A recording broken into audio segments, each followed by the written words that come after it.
Hi friends, welcome to Ajaa suja sister channel. எல்லோரும் நலமா இருக்கீங்களா? இன்னைக்கு நான் உங்களோட பகிர்ந்து கொள்ள போற காணொளி வந்து தோடம்பழ ஜூஸ்.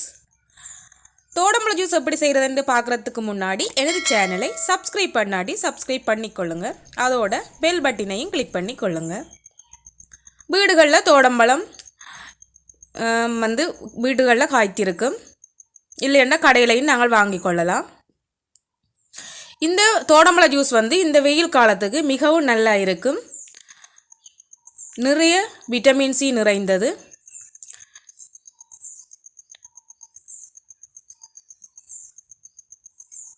எங்களோட வீட்டில் தோடம்பழம் வந்து இந்த சின்ன தோடம்பழமாக தான் இருக்குது. இது வந்து நான் வந்து ஆரஞ்சு சீட்ஸை போட்ட போது இந்த சின்ன தோடம்பழமாக தான் இருக்குது. மிகவும் புளிப்பாக இருக்கும். ஜூஸ் செய்து சாப்பிடும்போது மிகவும் நல்லா இருக்கும் இந்த தோடம்பழம். இதில் தான் இன்றைக்கு நான் ஜூஸ் செய்து காட்ட போகிறேன். எனக்கு தேவையான அளவு தோடம்பழத்தை வெட்டி எடுத்துக்கொள்ள போகிறேன். வெயில் காலத்தில் ஏதாவது ஒரு ஜூஸ் ஒன்று செய்து குடிக்கணும். அப்போ தான் எங்களுக்கு மிகவும் நல்ல ஆரோக்கியமாக இருக்கும். எங்களோட உடலில் இருக்கிற நீர்த்தன்மையெல்லாம் இந்த வெயிலில் இல்லாமல் போகும். அப்போ நாங்கள் எப்போவுமே ஒரு ஜூஸ் எடுத்துக்கொள்ளணும். நிறைய தண்ணியில் குடிக்கணும். அப்போ ஜூஸ் செய்து சாப்பிடும்போது இன்னும் சுறுசுறுப்பாக இருக்கலாம். இப்போ வந்து நான் தேவையான அளவு தோடம்பழத்தை வெட்டிட்டேன். இதை புளிஞ்சு சாறு எடுத்துக்கொள்ள போகிறேன்.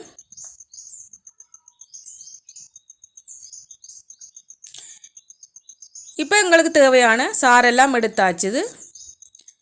அடுத்ததாக ஜூஸ் கரைச்சி கொள்ளுவோம். இந்த தோடம்பழ ஜூஸ் ஈஸியாகவே செய்து கொள்ளலாம். இப்போ தேவையான அளவு சீனி சேர்த்துக்கொள்ளுவோம். உங்களுக்கு இந்த சீனி விருப்பம் இல்லைன்னு சொன்னால் நாட்டு சக்கரை அப்படி ஏதாவது சேர்த்துக்கொள்ளலாம். இப்போ தேவையான அளவு உப்பு போட்டுக்கொள்ளுவோம். இது ருசிக்காகத்தான் ஒரு கொஞ்சமாக போட்டுக்கொள்ளுவோம். கொஞ்சமாக தண்ணி விட்டுக்கொள்ளுவோம். எங்களுக்கு எவ்வளவு ஜூஸ் தேவையோ அந்த அளவுக்கு தண்ணி விட்டுக்கொள்ளுவோம். நான் வந்து குளிர்ந்த நீர் தான் விட்டிருக்கிறேன். இப்போ வந்து சீனியை நல்லா கலக்கி கொள்ளுவோம். சீனி நல்லா கரைஞ்சதும் வந்து தோடம்பழ சாறை வந்து இதுக்குள்ளே விட்டுக்கொள்ளுவோம். இப்போ ஒரு வடிகட்டி வச்சுட்டு இந்த சாறை வந்து நாங்கள் வடிகட்டி கொள்ளுவோம். இதில் வேறு பழங்களும் சேர்த்துக்கொள்ளலாம். கசகசா அப்படியானதுகளெல்லாம் போட்டு சேர்த்துக்கொள்ளலாம். நல்ல சுவையாக இருக்கும் வெயில் காலங்களில் குடிக்கும்போது. இப்போ ஜூஸ் ரெடி ஆயிடுச்சு. நாங்கள் வந்து பரிமாறிக்கொள்ள வேண்டியதுதான்.